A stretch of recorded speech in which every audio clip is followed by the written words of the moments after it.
میری بہن کا بدلہ تیری بہن چکائے گی۔ سکندر خانزادہ کی بہن کو بازل خان نے کڈنیپ کیا تو اس نے بازل خان کی بہن کو اٹھوا لیا۔ جتنی مرضی دیر رکھو یہاں، مجھے بس کھانا ٹائم پر مل جانا چاہیے۔ بختاور معصومیت سے بولی تو سکندر بھڑکا۔ اچھا نا، غصہ تو نہ کریں۔ اس کے ماتھے پر آئے بالوں کو ٹھیک کرتے بولی تو سکندر کی نگاہ اس کے سینے پہ پڑی۔ دوپٹہ ٹھیک کرو۔ اس کے نسوانی حسن سے نظریں چراتا بولا، کیوں؟ میں پیاری نہیں؟ لہجہ بھیگا تھا۔ اس کا ضبط جواب دے گیا، بتاؤں تمہیں کہ کتنی پیاری ہو؟ وہ سوا رفتگی سے دیکھتے ہوئے پوچھنے لگا، مگر وہ اسے اس کے حسین ہونے کا ثبوت دیتے ہوئے اس کی انہی دھڑکنوں کو۔ یہ لمس اس کے پورے وجود پر تھا، اس کا تپتا لمس اس کی رگوں تک میں اترنے لگا تھا۔ سکندر نے اس کے ماتھے کو لبوں سے چھوتے خود میں ایک انجانا سا سکون محسوس کیا، پھر اگلے ہی پل وہ اسے اپنے بازوں میں بھر گیا۔ تم میری امانت ہو، اب میری زندگی، میرا بخت۔ وہ اس کے کانوں کے قریب سرگوشی نما آواز میں بولتا اسے اور خود کو ایک نئی دنیا میں لے گیا تھا۔ بختاور کی دھڑکنیں اس کے جذبات بڑھا رہی تھیں، مگر وہ کنٹرول کرتا اس کے گلابی لبوں کو دیکھ کر ان پر جھکتا چلا گیا، جبکہ بختاور نے اس کی حرکت پر بے ساختہ اس کا گریبان مٹھیوں میں دبوچتے اپنی آنکھوں کو پھٹنے سے روکا تھا۔ مقابل پوری شدت سے اس کے لبوں کا جام پی رہا تھا۔ شرم اور غصے سے اس کی رنگت سرخ پڑی، مگر پرواہ کسے تھی؟ تمہارا دماغ خراب ہو گیا ہے سکندر؟ وہ اب اس کی بیوی دا جان کی آواز پورے لاؤنج میں گونج رہی تھی۔ جب ان کی بات پر سکندر نے اپنی لہو رنگ آنکھیں ان پر ٹکائیں، مجھے فرق نہیں پڑتا دا جان، مجھے میری بہن اس حویلی میں چاہیے، ورنہ میں اسی کا رستہ اپنا کر اس کی بہن کو اٹھا لاؤں گا۔ اس کی وحشت ناک آواز پہ وہاں کھڑا ہر شخص کانپا تھا۔ وہ کئی سال بعد لندن سے واپس آیا تھا، جب اسے خبر ملی تھی کہ اس کی بہن کو 1 سال پہلے بازل خان نے کڈنیپ کرتے اس سے نکاح رچا لیا تھا، مگر کسی نے اسے بتانا ضروری ہی نہیں سمجھا۔ وہ خوش ہے وہاں، بہت خوش ہے میرے بچے، خدا را اس کی زندگی خراب نہ کرو۔ سلما خان نے آگے بڑھتے اسے یقین دلانا چاہا، جب وہ سر جھٹک گیا۔ مطلب آپ سب لوگوں نے فیصلہ کر رکھا ہے کہ وہ وہیں رہے گی؟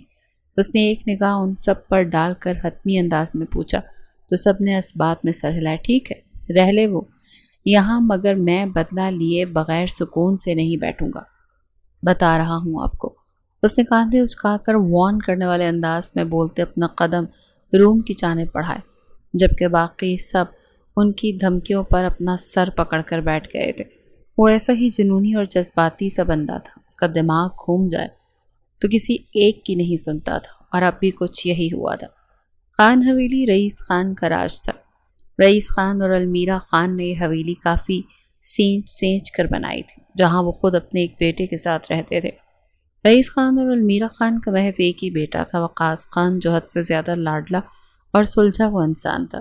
وقت گزرتا گیا اور وقاص خان کی شادی ان کی خالہ زاد سلما خان سے ہوئی۔ دونوں نے نہایت خوشی سے اس رشتے پر رضامندی دیتے اپنا خوبصورت سفر شروع کیا۔ جب شادی کے 2 سال بعد انہیں سکندر کی آمد کی خبر ملی، پورے اسلام آباد میں مٹھائیاں بانٹی گئی تھی، کیونکہ خانزادوں کا وارث آیا تھا۔ اور پھر سکندر کے 4 سال بعد اللہ نے انہیں ایک معصوم سی بیٹی سے نوازا تھا، حورم خان، نہایت خوبصورت اور معصومیت کا پیکر، دنیا کی الجھنوں سے دور اپنی ہی دنیا میں مگن رہنے والی ایک کم گو لڑکی، جو محبت میں گرفتار ہوئی بھی تو اپنے ہی دشمنوں کے بیٹے کی محبت میں۔ وہ معصوم سا دل رکھنے والی یہ لڑکی نیلی آنکھوں والے لڑکے پہ دل ہار بیٹھی تھی، اور پھر ایک دن اس نیلی آنکھوں والے لڑکے کی نگاہ اس معصوم پری پیکر پر پڑی تو پلٹنا بھول گئی۔ بازل خان، آفریدیوں کا سپوت اور اکلوتا وارث، اس معصوم لڑکی کی آنکھ نظر کا اسیر ہو چکا تھا۔ کوئی رشتے کے لیے نہیں مانے گا، یہ سوچ آتے ہی اسے کڈنیپ کرتا، اس سے نکاح کر چکا تھا، اور پھر نکاح کے بعد وہ حویلی میں آتا، اس نکاح کا اعلان کر کے ان سب کے رونگٹے کھڑے کر گیا تھا۔ سکندر خان زادہ کا خوف سب کی رگوں میں سرایت کر گیا تھا۔ وہ اپنے بزنس کی وجہ سے کچھ سالوں کے لیے باہر گیا تھا، اور یہی وجہ تھی کہ کسی نے اس کو حورم کے نکاح کی خبر نہیں دی تھی، ورنہ وہ آتے ہی بازل خان کو گولیوں سے اڑاتا، اس کی جان لے لیتا۔ جبکہ خانزادہ حویلی والوں نے اپنی بیٹی کو دشمنوں کی حویلی میں جاتے دیکھ دشمنی کو ختم کرنے اور امن کا اعلان کیا تھا، اور ان دونوں کا رشتہ امن کا نشان بن گیا۔ یہ اس علاقے میں ہونے والا پہلا نکاح تھا جس کے بدلے امن کا اعلان سننے کو ملا تھا۔ ورنہ خان اور دشمنی ختم کر دیں؟ ناممکن۔ خرم کو بازل کی ہی ضد پر دھوم دھام کے بغیر اس کے ساتھ ہی رخصت کر دیا گیا تھا۔ بازل نے ہر کڑواہٹ ایک طرف کرتے ان کو یقین دلایا تھا کہ وہ خرم کی عزت اور خرم کا خیال رکھنے میں کوئی کوتاہی نہیں کرے گا، جس پر خانزادہ حویلی والے کافی مطمئن ہو گئے تھے، کیونکہ وہ جو کہتا تھا کرتا بھی تھا۔ خرم کدھر ہو یار؟ وہ کب سے بیٹھی بور ہو رہی تھی، جبکہ خرم کو اپنے کمرے سے نکلنے کی فرصت نہیں مل رہی تھی۔ آ گئی ہوں، ایک تو تمہارا لالا ہے نا، نہ خود اٹھتا ہے نہ مجھے کمرے سے نکلنے دیتا ہے۔ روانی سے بولتی وہ اچانک سے ٹھٹک کر اپنی زبان دانتوں تلے دبا گئی، جب اگلے ہی پل بختاور کا قہقہا بے ساختہ تھا۔ ہوئے ہوئے کیا بات ہے؟ اسے کونی مار کر ہلکا سا چڑھتی جھینپنے پر مجبور کر گئی، جب خرم نے اسے آنکھیں دکھائیں۔ شوقی نہ ہو زیادہ، میرا وہ مطلب نہیں تھا۔ جب کچھ نہ سوجا تو آنکھیں نکال کر گھورتے ہوئے اس پر روب ڈالنا چاہا، جسے بختاور نے کسی خاطر میں نہ لاتے۔ اچھا، اور کیا کیا کرتا ہے لالا؟ دلچسپی سے پوچھتی وہ آنکھوں میں شرارت بھرے اس کی جانب متوجہ ہوئی تو خرم کا دل کیا کہ اپنی زبان کاٹ لے، جس نے اس لڑکی کے سامنے بولنے کی گستاخی کر دی تھی۔ بکواس نہ کرو اور مووی لگاؤ۔ خرم نے آنکھیں نکال کر اسے حکم دیتے ایک ادا سے بال جھٹکے تو وہ منہ بسوڑ کر رہ گئی۔ کاش مجھے بھی کوئی یوں ہی کڈنیپ کر کے لے جائے، ہائے کتنا مزہ ہے۔ دعا کی صورت میں ہاتھ اٹھا کر حسرت سے کہتی وہ خرم کی آنکھیں پھیلا گئی۔ کیا تم پاگل ہو؟ اس کے ہاتھوں کو پکڑ کر اپنی طرف کھینچتے خرم نے ڈپٹتے ہوئے کہا تو بختاور نے اس کی جانب گھوری ڈالی۔ کیا ہے؟ خود کر لی اور میری دفعہ پاگل؟ واہ بھائی واہ۔ ہاتھوں کو نچا نچا کر بولتی وہ اسے پکڑنے پر مجبور کر گئی تھی۔ ارے موٹی عقل والی، میرا وقت الگ تھا اور اللہ کا شکر ہے کہ مجھے بازل ملا۔ ہر مرد بازل جیسا نہیں ہوتا پاگل۔ اس کے سر پر چپت لگاتے ہوئے بولی تو بختاور سمجھنے کے انداز میں سر ہلا گئی، جبکہ پلے اس کے کچھ بھی نہیں پڑا تھا۔ آفریدی ولا میں حاکم خان اپنی چھوٹی سی فیملی کے ساتھ رہتے تھے۔ حاکم خان اور نصرت خان کے 2 بچے تھے، بڑا بیٹا بازل خان اور چھوٹی بیٹی بختاور خان۔ بے حد شرارتی، دماغ سے شیطان، شکل سے معصوم، اپنے بھائی اور بھابھی کی لاڈلی 17 سالہ بختاور خان جو نہ جانے کس بدلے کی بھینٹ چڑھنے والی تھی۔ کالج کے گیٹ پر کھڑی بختاور بار بار اپنی کلائی پر بندھی گھڑی کو دیکھ رہی تھی اور لبوں کو دانتوں تلے دبائے ہوئے تھی۔ آج بازل خان نے اسے لینے خود آنا تھا، مگر وقت گزرتا جا رہا تھا اور سڑک پر اس کی گاڑی کہیں دکھائی نہیں دے رہی تھی۔ اس نے گہری سانس لی اور اپنے بیگ کو کاندھے پر درست کرتے ہوئے ادھر ادھر دیکھنے لگی۔ تبھی ایک لمبی کالی گاڑی اس کے بالکل قریب آ کر رکی، جس کے شیشے گہرے کالے تھے۔ بختاور اسے بازل کی گاڑی سمجھ کر خود سے اچھل پڑی۔ اوئے ہوئے لالا، آج تو آپ کو میری یاد کیسے آ گئی اتنی جلدی؟ وہ گاڑی کی اگلی سیٹ کا دروازہ کھولتے ہوئے چہک کر بولی، مگر جیسی اس کی نظر ڈرائیونگ سیٹ پر بیٹھے شخص پر پڑی تو اس کے قدم وہیں جم گئے۔ یہ بازل نہیں تھا بلکہ ایک اجنبی مرد تھا، جس کی آنکھیں کافی گہری تھیں، جبکہ چہرے پر ایک ایسی سخت لکیریں تھیں جو بختاور کے وجود میں کپ کپاہٹ پیدا کر رہی تھی۔ آپ کون؟ اور لالا کہاں ہے؟ وہ پیچھے ہٹتے ہوئے غصے سے بولی تو سکندر نے گاڑی کا شیشہ تھوڑا اور نیچے کیا، جس سے اس کی آنکھوں کی وحشت بختاور تک پہنچی۔ بازل مصروف ہے اور اسی نے مجھے تمہیں لینے بھیجا ہے، جلدی گاڑی میں بیٹھو ورنہ مجھے خود آ کر تمہیں اٹھا کر لے جانا پڑے گا۔ سکندر کی آواز میں ایسی دھمکی تھی کہ بختاور کو لگا جسے اس کا دم گھٹ رہا۔ نہیں، میں کسی اجنبی کے ساتھ نہیں جاؤں گی، چاہے لالا خود ہی کیوں نہ کہہ دیں۔ آپ کون ہوتے ہیں مجھے اٹھانے والے؟ وہ اپنی جگہ ڈٹی رہی اور سکندر کی آنکھوں میں آنکھیں ڈال کر اس نے للکارا۔ سکندر نے گاڑی کا دروازہ کھولا اور باہر نکل آیا۔ اس کا قد بختاور کے سامنے ایک دیوار کی طرح کھڑا تھا، جس سے بختاور کو اپنی ہستی بہت چھوٹی محسوس ہوئی۔ میں سکندر ہوں، سکندر خان زادہ، اور اب تمہارے لیے بہتر یہی ہے کہ چپ چاپ بیٹھ جاؤ، کیونکہ میرے صبر کا پیمانہ لبریز ہو چکا ہے۔ وہ ایک سرد لہجے میں بولا تو بختاور کی آنکھیں حیرت سے پھیل گئیں۔ اسے سکندر خانزادہ کا نام سن کر یاد آیا کہ یہ تو خرم بھابھی کا بھائی ہے، جس کے بارے میں بازل اکثر گھر میں ذکر کرتا تھا۔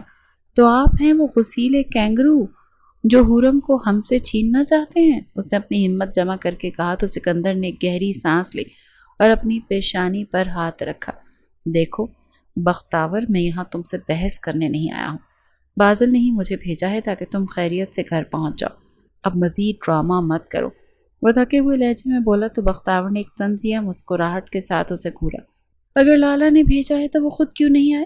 کیا انہیں ڈر لگتا ہے مجھ سے؟ وہ ایک کے بعد ایک سوال کر کے